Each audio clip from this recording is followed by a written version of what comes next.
ಮೀರಾ ಭಾಯಿಂದರ್ ಪರಿಸರದ ಹೋಟೆಲ್ ಮಾಲಕರ ಚಾಲಕರ ಸಂಘಟನೆ ಮೀರಾ ಭಾಯಿಂದರ್ ಹೋಟೆಲ್ಸ್ ಅಸೋಸಿಯೇಷನ್ನ 19ನೇ ವಾರ್ಷಿಕ ಮಹಾಸಭೆ ಸೆಪ್ಟೆಂಬರ್ 27ರಂದು ಮೀರಾ ರೋಡ್ ಕೃಷ್ಣ ಪ್ಯಾಲೇಸ್ ಹೋಟೆಲ್ನ ಸಭಾಗೃಹದಲ್ಲಿ ಅಧ್ಯಕ್ಷ ರಂಜನ್ ಶೆಟ್ಟಿ ಅವರ ಅಧ್ಯಕ್ಷತೆಯಲ್ಲಿ ನಡೆಯಿತು.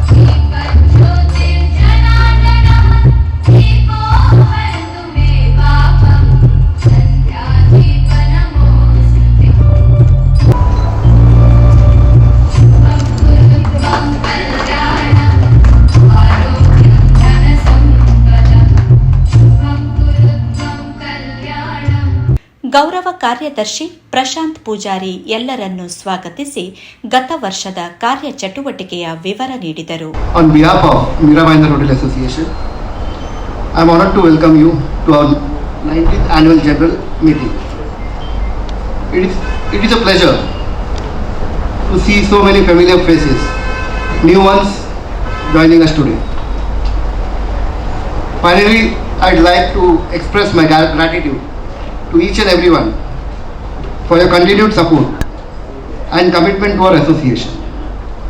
Your presence here today is a testament to the strength and unity of our hospitality community.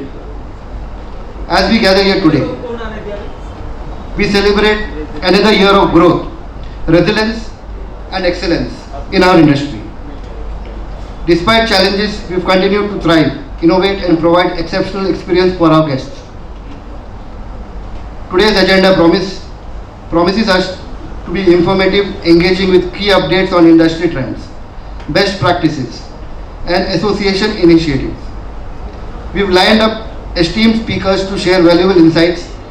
We also recognize outstanding achievements within our community. ಗೌರವ ಕೋಶಾಧಿಕಾರಿ ಅನಿಲ್ ಶೆಟ್ಟಿ ವಾರ್ಷಿಕ ಲೆಕ್ಕಪತ್ರ ಮಂಡಿಸಿದರು. हमारा जो हर टाइम जैसे ट्रेजर मैं जब बोलता हूँ किसी को कि मैं मीरा भाईंदर का ट्रेजरर है, तो वो लोग मेरे से पूछते हैं कि भाई अपना एसोसिएशन में है कितना पैसा,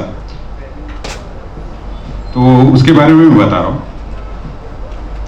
2023 में हमारे एफडी थे 26 लाख, जो 2024 में बढ़ के हुआ 28 लाख. वैसे ही जो हमारे अकाउंट में थे 3 लाख थे, और वो जो बढ़ के हुआ है 3,25,000. और 2 लाख हमने हमारे स्टाफ को एक एडवांस दिया था कि उसको एक अर्जेंट अपना कुछ इमरजेंसी आया था, तो हमने उसको एडवांस दिया हुआ है. तो टोटल हमारा जो सरप्लस था 3,29,000. जो मेंबरशिप आए थे हमारे वो थे 2,86,000. ಸಾಯಿ ಪ್ಯಾಲೇಸ್ ಗ್ರೂಪ್ ಆಫ್ ಹೋಟೆಲ್ಸ್ನ ನಿರ್ದೇಶಕ ಉದಯ್ ಸುಂದರ್ ಶೆಟ್ಟಿ ಅವರು ಹೋಟೆಲ್ ಉದ್ಯಮವನ್ನು ಯಶಸ್ವಿಯಾಗಿ ಮುನ್ನಡೆಸುವ ಕುರಿತು ಉಪನ್ಯಾಸ ನೀಡಿದರು. तो मैं यहाँ पे जो पॉइंट डिस्कशन करता हूँ या थर्ड या फोर्थ लेवल का जो है या सेकंड थर्ड फोर्थ में भी इम्प्लीमेंट होता है, तो वो तरीके का मैं उसमें जो मेरा एक्सपीरियंस है मैं उसमें शेयर करता हूँ. अगर कोई भी होटल बनाता है, फर्स्ट थिंग तो अपने एक लोकेशन देखना है कि हमको कौन सा लोकेशन में करना है, किधर बिजनेस आ सकता है या पब्लिक का अप्रोच क्या होगा, ये पहला लोकेशन देखना बहुत जरूरी है. अगर लोकेशन बराबर नहीं है तो आप कितना भी कोशिश करो तो वो हिसाब से नहीं आ सकता है. सेकेंड थिंग, लोकेशन के बाद आप उसको इंटीरियर कॉस्ट क्या डालते हैं. कभी कभी बहुत अंदर के साइड में होटल होते हैं जो पब्लिक एरिया नहीं है, आजू बाजू में बहुत चाल या तो बाकी एरिया का जैसा एटमॉस्फेयर है, उसमें अगर बहुत आपने खर्चा कर लिया और उसमें इंटीरियर कॉस्ट बढ़ गया तो आपको रिकवरी करना मुश्किल है. तो आपको देखना है कि मैं कौन सा लेवल में होटल बना रहा हूँ, इसमें इंटीरियर कॉस्ट क्या होना चाहिए करके. उसके बाद अभी रेस्टोरेंट बनाने के बाद थर्ड थिंग आता है कि हमारे लिए प्राइसिंग क्या रखना है होटल में. जब जो भी मेनू बनाता है तो उसमें आपको देखना है कि अपना एटमॉस्फेयर के हिसाब से, अपने एरिया के हिसाब से या हमारे होटल के साइज के हिसाब से, या तो मैं कौन सा कैटेगरी का बिजनेस करना चाहता हूँ या मेरा क्लाइंटल लेवल क्या है, तो वो हिसाब से हर टाइम हमको प्राइस सोचना जरूरी है। कभी कभी मैं देखता हूँ कि थोड़ा सा अच्छा होटल बनाने के बाद कोई बोलता है कि यार मेरा एक अच्छा दोस्त है, ताज का शेफ है, तो मैं उसको बुलाता हूँ, मैं इसको बुलाता हूँ। अभी उसका सोच कैसा रहता है, वो ताज में समझ लो 1000 रुपये में सूप बेचता होगा, तो इधर बोलेगा मैं 400 रुपये में तो भेजूँ यहाँ पे, नहीं तो उससे कभी वर्कआउट नहीं होगा। लेकिन यहाँ पे मालूम है हम 125 रुपये में सूप बेच रहे हैं, अगर वो 400 रुपये रहेगा तो पब्लिक एंट्री नहीं होगा। उसमें अभी आप कितना भी एक्सपीरियंस रहे तो आपको कौन सा कैटेगरी का है, उसमें क्या देना है, क्या प्राइसिंग लगाना है, बहुत इंपॉर्टेंट चीज़ है उसमें। उसके बाद क्वालिटी बहुत इंपॉर्टेंट है। जैसे अपने को कोई भी आप रेस्टोरेंट बनाता है तो उसके अंदर क्वालिटी देना बहुत जरूरी है। अपने को जो भी है पहला आप फर्स्ट थिंग क्वालिटी, क्यों पब्लिक आज देखता है तो प्राइस देखता है, उसके बाद क्वालिटी देखता है। अब कभी कभी क्या होता है कि अपन एक मेनू प्लानिंग करते हैं, करने के बाद शेफ का जो शेफ नहीं बोल सकता, अपन तो छोटे लेवल में माल वाला बोलता है या तो किचन में कुक बोलता है, लेकिन उसको क्या कैटेगरी का खाना बनाने को आता है, उसका क्या क्वालिटी है, उसके बारे में कभी नहीं। हम होटल तो रिपेयर करते जा रहे हैं, फाइनल होते जा रहे हैं, डेट भी फिक्स करते हैं कि 10 दिन के बाद हमारा रेस्टोरेंट चालू होने वाला है। ये मालूम पड़ा कुक कौन है, क्या क्वालिटी का है। हमारे कभी कभी मेनू भी कोई क्या करते हैं कि बाजू का होटल वाला दूसरे का मेनू लेके कॉपी करके अपने इधर मेनू बनाते हैं, लेकिन वो मेनू जो मैं कुक रखता हूँ, कुक को पता है कि वो बनाने के लिए या वो क्वालिटी उसको पता है, ये चीज़ के लिए कभी होटल वाला बहुत सा टाइम वो स्टडी नहीं करता है, ताकि वो सब आइटम उससे कोई पूछेगा तो उसको पता ही नहीं है, वो पूछेगा तो बोले सब मालूम है, लेकिन उसका वो लेवल का ट्रायल नहीं होता है, तो उसके लिए भी कभी कभी होटल वो हिसाब से फेल हो जाता है उसमें। उसके बाद आते हैं सर्विस फैक्टर क्या है। सर्विस में भी ऐसा है कि हमारा हर सर्विस के टाइम में अपना स्टाफ को ट्रेनिंग दिया जाता है। क्यों आजकल कैसा होता है, कभी कभी आज वेटर लोग इतना फ्रिक्वेंटली बदली होता है, या इससे पहले की बात है मेरे एक्सपीरियंस के टाइम में भी, जो नया आता है उनको कैसा बिहेव करने का, उसका बॉडी लैंग्वेज क्या है, ये चीज़ उनको कुछ पता नहीं रहता है। क्यों जैसा एक पॉलिश्ड आदमी जो अपने हाथ में कस्टमर आके बैठता है, लेकिन हमारा जो स्टाफ है उनके से उसको पता नहीं कि इसके साथ में कैसा बिहेव करना चाहिए, कैसा बात करना चाहिए, इसका अप्रोच कैसा है। ये सब चीज़ जो है जो हम ओनर या मैनेजमेंट लेवल पे हम उसको ट्रेनिंग करना बहुत जरूरी है। क्योंकि छोटा होटल में हम मैनेजमेंट के लिए कोई आदमी को नहीं रख सकता है, लेकिन ये पर्सनलाइज लेवल में हमारे से जितना होता है उतना उसको सर्विस का अपने उसको ट्रेनिंग करना बहुत जरूरी है। तो हमारे जो कस्टमर अगर बिजनेस बढ़ाना है तो सर्विस बहुत इंपॉर्टेंट पार्ट होता है इस चीज़ पे। इसके बाद आते हैं कॉस्टिंग आता है। अभी बहुत सा टाइम क्या होता है कि हम यहाँ पे अभी डिपेंडेंट होता है कि कॉस्टिंग के बारे में इतना ध्यान नहीं देते, हम लोग सेल प्राइस रखते हैं कि हम लोग ये देखना चाहिए कि आइटम का कॉस्ट क्या होता है, हमारा जो अगर कोई भी प्रोडक्ट देते हैं उसका कॉस्टिंग क्या है। कभी कभी हमको जैसा मेनू है सर बाजू वाले से कंपैरिजन करके रखते हैं, तो ये मेरा क्वांटिटी क्या है, उसके अंदर प्राइसिंग क्या होना चाहिए, प्राइसिंग के बाद मेरा कॉस्टिंग क्या है, बहुत इंपॉर्टेंट है। क्यों अभी ಈ ಸಂದರ್ಭ ಸಂಘಟನೆಯಲ್ಲಿ ಸೇವೆಗೈದ ಹಿರಿಯ ಹೋಟೆಲ್ ಉದ್ಯಮಿಗಳಾದ ಚಂದ್ರಹಾಸ್ ಕೆ ಶೆಟ್ಟಿ ಇನ್ನ, ಸಿದ್ದಕಿ ಅಬ್ಬಾಸ್ ನೆದಾರಿಯಾ ಹಾಗೂ ಕನ್ಯಾನಗುತ್ತು ಶಿವರಾಮ್ ಶೆಟ್ಟಿಯವರನ್ನು ಸನ್ಮಾನಿಸಲಾಯಿತು. ಅತಿಥಿಯಾಗಿ ಆಗಮಿಸಿದ್ದ ಆಹಾರ್ ಸಂಘಟನೆಯ ಅಧ್ಯಕ್ಷ Sukesh Shetty, Federation of Hotel ಅಸೋಸಿಯೇಷನ್ನ ಅಧ್ಯಕ್ಷ ವಿರಾರ್ ಶಂಕರ್ ಶೆಟ್ಟಿ, ವಸೈ ತಾಲೂಕು ಹೋಟೆಲ್ ಅಸೋಸಿಯೇಷನ್ನ ಅಧ್ಯಕ್ಷ ಪ್ರೀತಮ್ ಸಿಂಗ್ ಸಂಸ್ಥೆಯ ಗೌರವ ಸ್ವೀಕರಿಸಿ ಮಾತನಾಡಿದರು. एक तो जो चीज़ गवर्नमेंट को रिप्रेजेंट करना है जो बियॉन्ड हमारा कंट्रोल के बाहर होता है, और जो चीज़ अपनी इंडस्ट्री के लिए करना है। So we have changed the way we are doing things. और ये जब लास्ट टाइम हमने एक विजन 2030 का एक प्रयास किया था, जहाँ हमने बोला कि बॉम्बे को हम फूड टूरिज्म हब बनाएंगे। सो अभी काफ़ी टाइम से जो एक्साइज और डिमार्केशन के विषय में हम 10-12 साल से या 15 साल से रिप्रेजेंट कर रहे हैं कि डिमार्केशन जाना है, जो रेस्टोरेंट एरिया है और बाद में परमिट एरिया है उसको आके एवरी मंथ बाय मंथ आपके एक्साइज ऑफिसर्स आके जो भी आपका पेपर वर्क लेके जाते थे, simplification of rules and regulation, ये प्रक्रिया चलती है। आपका एक्साइज लाइसेंस फीस साल भर का जो रिप्रेजेंट करना है वो करते ही हैं। जनवरी में अभी वापस शुरू होगा कि मार्च में उसका इंटीमेशन आएगा, और ये काम हमारे दायरे के बाहर है। जो हम आपका एसोसिएशन क्या होता है, वो गवर्नमेंट नहीं है, वो रिप्रेजेंट कर सकती है, फिगर्स दे सकती है, वैट के विषय में रिप्रेजेंट कर सकती है, लेकिन they are not the government. Government has is own thought process. अभी जो गवर्नमेंट ने जो प्यारी बहना है ना, ये एक स्कीम लेके आई है जहाँ 8,000 या 5,000 महीने महिलाओं को महीने में देने का, they have to pick it for somewhere. तो I would say excise is only place where they want to pick up this.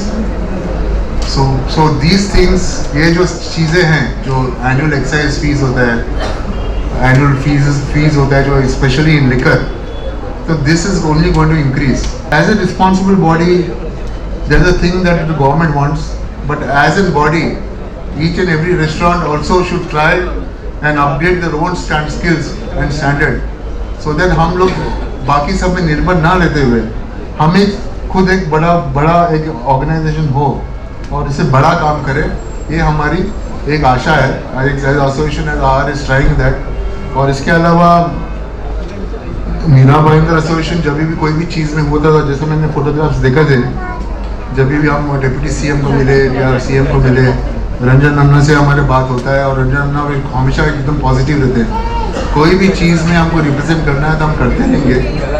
And as an association, आपका association, Mira Bhayandar association and Ahar, आपके सभी चीज़ें को रिप्रेजेंट करना में सक्षम है। मुझे आज समारोह में बहुत अच्छा लगा, एक नया मोड़ देखा इधर हमने, क्योंकि जो सम्मान किया होटल वाले का, होटल एसोसिएशन में जो 50 साल के आसपास के लोग, हम लोग ज़्यादातर किसका सपोर्ट करते हैं, जो 60 साल 70 साल के सीनियर सिटीजन में, जो उन लोग जो कामयाबी किए उन लोग उसके ऊपर। ये आज जो सम्मान हुआ है, तो उन लोग अभी बिजनेस में तरक्की ले रहे हैं, बिजनेस कर रहे हैं, और उन लोग एक नया एक शक्ति मिला है उसमें और आगे बढ़ने के लिए, और भी उन लोग अपना अपना बिजनेस में बहुत आगे बढ़ेंगे। ऐसा परसेंट में देखा आगे ये लोग तो स्टार 5 स्टार होटल बना सकते हैं, ऐसे लोग हैं, और आप लोग बनाओ। तो महाराष्ट्र के सभी होटल स्टेशन, छोटे मोटे भी, ग्रामीण एरिया के भी, जब भी होटल स्टेशन के ऊपर, होटल वाले के ऊपर जो भी समस्या आता है, तो उन लोग अपना अपना नैतिकता रख के अपना अपना काम करते हैं, अपना अपना एरिया में, अपना अपना प्रदेश में, वहाँ जो भी राजकारणी है उन लोग मिलके अपना होटल एसोसिएशन का समस्या का परिहार करने में आगे जाते हैं। ये बहुत अच्छा लगता है। जो कभी भी फेडरेशन को किसी का भी कंप्लेंट आएगा, दो लेटर आएगा या तो फोन आएगा, तो फेडरेशन आप लोग के लिए काम करने में आगे जा सकते हैं। इसलिए सभी से ये निवेदन है, आगे भी फेडरेशन आपका काम आएगा और आप लोगों का सहकार उसमें चाहिए। आप लोग अपना अपना प्रदेश में आप लोग भी ट्राई करना चाहिए, जैसे पहले के वैसे आगे भी करो। अगर आप लोग इधर से आपसे नहीं होते हैं, फिर आप फेडरेशन की तरफ अपना कंप्लीट लेटर दे दो या पूर्ण दो, हम लोग करने में सदा करेंगे। बस इतना मुख्य दोषों को आप सभी लोग, हम सभी लोग अपने अपने एसोसिएशंस को तो सपोर्ट करते ही हैं, बट उससे भी ज़्यादा इम्पोर्टेंट या इक्वली इम्पोर्टेंट है कि सभी एसोसिएशंस एक दूसरे को सपोर्ट करें। जैसे कि हमारे सीनियर विराज शंकर शेट्टी जी ने अभी बताया कि बहुत सारे प्रॉब्लम्स, बहुत सारी दिक्कतें हमारी इंडस्ट्री को फेस करनी पड़ती हैं, और मैं भूल नहीं सकता हूं कि मीरा भाईंदर होटल एसोसिएशन ने जब भी ज़रूरत पड़ी है वसई तालुका होटल एसोसिएशन को ऑलवेज सपोर्ट किया है। Now not only Vasai taluka Hotel Association, Navi Mumbai, Thane, Ambernath, Palghar और सारे के सारे जितने भी बोईसर, जितने भी आसपास के एसोसिएशन है इंक्लूडिंग आहार, ऑलवेज सपोर्ट किया है। स्ट्रेट फ्रॉम हाईवे रोड का बैन जो था उसमें काफ़ी एग्रेसिवली मधुकर अन्ना, रोज बात होती थी, आज देखा नहीं मैंने मधुकर अन्ना को कहा है, तो मधुकर अन्ना और उनकी टीम हमारे साथ रोज मंत्रालय जाते थे और काफ़ी परिश्रम किया उन्होंने, और उसके बाद भी आज रंजन अन्ना और उनकी टीम बहुत अच्छा काम कर रही है। आप सबसे यही निवेदन है कि आपकी कमेटी जब भी आपके लिए काम करती है तो आप प्लीज़ उनको सपोर्ट करें। कभी कभी कमेटी कोई हार्ड डिसीजंस लेती है जो हमें लगता है कि हार्श है, हमें लगता है कि नहीं ऐसे करके हम बिजनेस नहीं कर पाएंगे, बट आप मानिए या ना मानिए वो लोग जो भी कुछ करते हैं आपके हित के लिए ही करते हैं। कुछ भी आपके हित के खिलाफ नहीं करते हैं। और आज की तारीख में जैसे कि शंकर अन्ना ने लाइट डाला एक चीज पे कि इलीगल कंस्ट्रक्शन के हिसाब से कई होटल्स को टारगेट किया है, यही एक मुद्दा नहीं है शंकर अन्ना। आज की तारीख में डिपार्टमेंट्स का भी बहुत ज़्यादा जो है वो डिमांड्स बढ़ते जा रहा है, जो कि एक टाइम पे बहुत नॉमिनल होता था। आज के दिन में जो देखो वो रेस्टोरेंट्स के ऊपर नज़र रखता है। किसी के भी रेस्टोरेंट में बिजनेस अच्छा होता है तो जाके एक सरकारी बंदे को सिर्फ वही दिखता है। वो कभी ये नहीं देखता है कि किसी की फैक्ट्री बहुत अच्छी चल रही है, किसी का ब्यूटी पार्लर बहुत अच्छा चल रहा है, किसी का और दूसरा कोई बिजनेस अच्छा चल रहा है। होटल बिजनेस एक सिर्फ ऐसा है कि बस भीड़ के दिन आदमी जाता है और उसको धंधा दिखता है और उस ग्लैमर में बोलता है कि यही पैसा कमा रहा है, इसी से कहां से निकाला जाए। तो ऐसे टाइम पे हम सबको ಯುನೈಟೆಡ್ रहना बहुत जरूरी है। ಕೃಷ್ಣ ಪ್ಯಾಲೇಸ್ ಹೋಟೆಲ್ ಗ್ರೂಪ್ಸ್ನ ಮುಖ್ಯ ಆಡಳಿತ ನಿರ್ದೇಶಕ Krishna Shetty, Sai Palace Group of ಹೋಟೆಲ್ಸ್ನ ನಿರ್ದೇಶಕ ಉದಯ್ ಎಸ್ ಶೆಟ್ಟಿ, ಯುವ ರಾಜಕೀಯ ನೇತಾರ ಸಚ್ಚಿದಾನಂದ್ ಶೆಟ್ಟಿ ಮುನ್ನಲಾಯಿ ಗುತ್ತು, ಹೋಟೆಲ್ ಉದ್ಯಮಿಗಳಾದ Guttinar Ravindra Shetty Kotrapadi, Uday M Shetty Malarbeedu, Vishwanath Poojary, Uday Shetty Pelathur, Gunapal Shetty Sai Palace, Suresh Shetty Aqua Groups, Anand Shetty Kukkundoor, Manmath Kadamba ಮೊದಲಾದವರನ್ನು ಸತ್ಕರಿಸಲಾಯಿತು. ಮಹಾಸಭೆಯ ಪ್ರಾಯೋಜಕರನ್ನು ಗೌರವಿಸಲಾಯಿತು.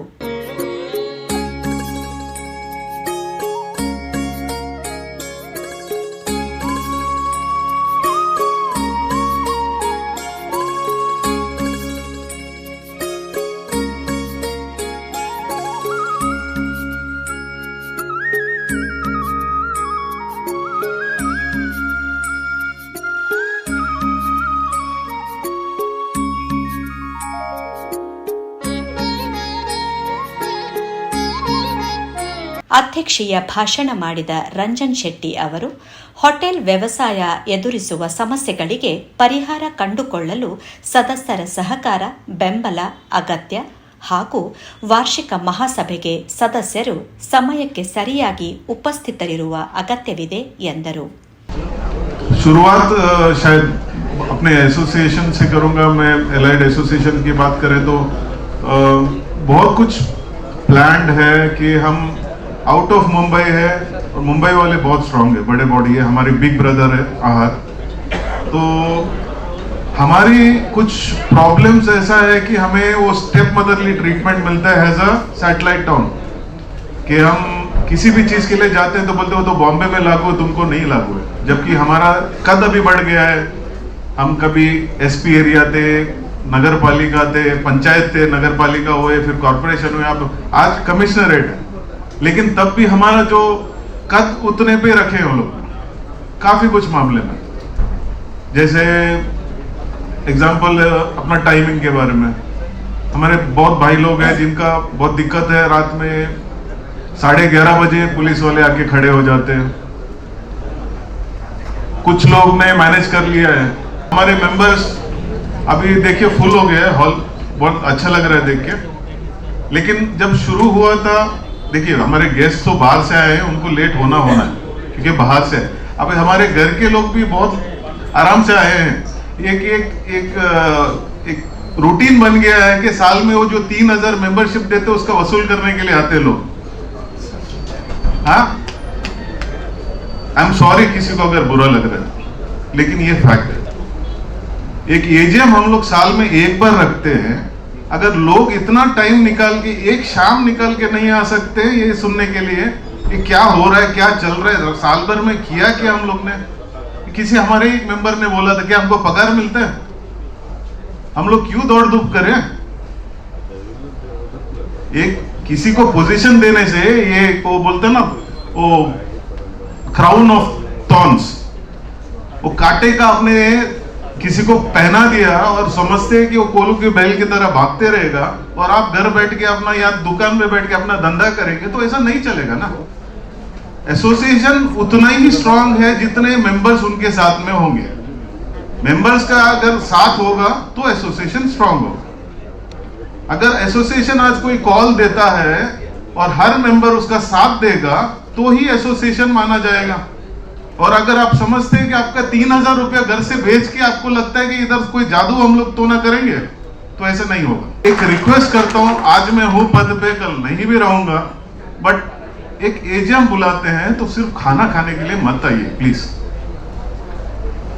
थोड़ा एक औहदा रखिए एसोसिएशन का। हमारे गेस्ट लोग आए हैं, गेस्ट लोग बैठे थे, उदय ना बात किए, इतना वो इतने साल का एक्सपीरियंस का बात करके गए, वो कहां से आए थे इधर बात करने के लिए, और किसके लिए बुलाया था हम लोग ने? हम लोग के लिए।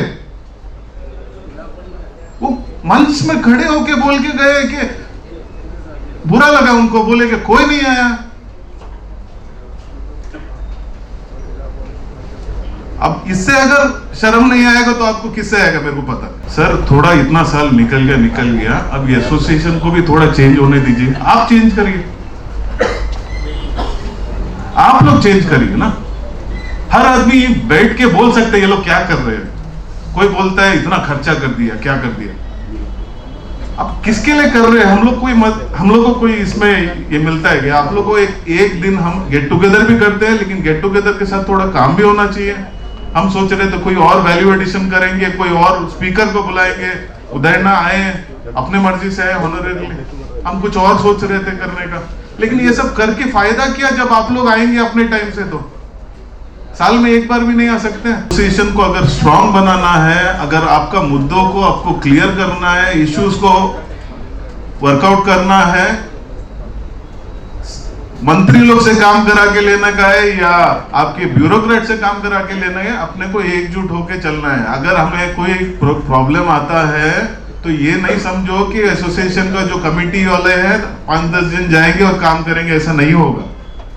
वो जब कॉल दिया जाएगा तो सबको आना पड़ेगा, सबको जमा होने पड़ेगा, तो उनको अपना स्ट्रेंथ दिखाना पड़ेगा।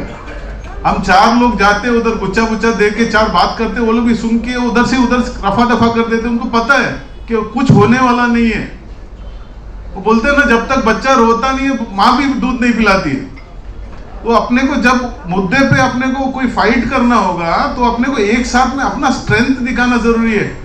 ವಿಭಾಗೀಯ ಉಪಾಧ್ಯಕ್ಷರುಗಳಾದ ಧೀರಜ್ ಶೆಟ್ಟಿ, ಪ್ರಕಾಶ್ ಶೆಟ್ಟಿ, ಜೀವನ್ ಶೆಟ್ಟಿ, ಪ್ರಶಾಂತ್ ಸುಮಾನಿ, ನವೀನ್ ಶೆಟ್ಟಿ, ಹಸನ್ ನದಾರಿಯಾ, ಜತೆ ಕಾರ್ಯದರ್ಶಿಗಳಾದ ಮೋಹನ್ ದಾಸ್ ಶೆಟ್ಟಿ, ಹರೀಶ್ ಶೆಟ್ಟಿ, ಚಂದ್ರಕಾಂತ್ ಶೆಟ್ಟಿ, ಪ್ರಸಾದ್ ಶೆಟ್ಟಿ ಹಾಗೂ ಕಾರ್ಯಕಾರಿ ಸಮಿತಿಯ ಸದಸ್ಯರಾದ ಉದಯ್ ಶೆಟ್ಟಿ, ಹರೀಶ್ ಶೆಟ್ಟಿ, ಶೈಲೇಶ್ ಪೂಜಾರಿ ಹಾಗೂ ಕಾಪು ಹರೀಶ್ ಶೆಟ್ಟಿ ಉಪಸ್ಥಿತರಿದ್ದರು. ಮಹಾಸಭೆಯಲ್ಲಿ ಮೀರಾ ಭಾಯಿಂದರ್ ಹೋಟೆಲ್ಸ್ ಅಸೋಸಿಯೇಷನ್ನ ಸದಸ್ಯರು, ಇತರ ಹೋಟೆಲ್ ಸಂಘಟನೆಗಳ ಪ್ರತಿನಿಧಿಗಳು ಉಪಸ್ಥಿತರಿದ್ದರು. ಉಮೇಶ್ ಆಂಚನ್ ಜೊತೆ ಸವಿತಾ ಕುಲಕರ್ಣಿ, ಮುಂಬೈ ನ್ಯೂಸ್.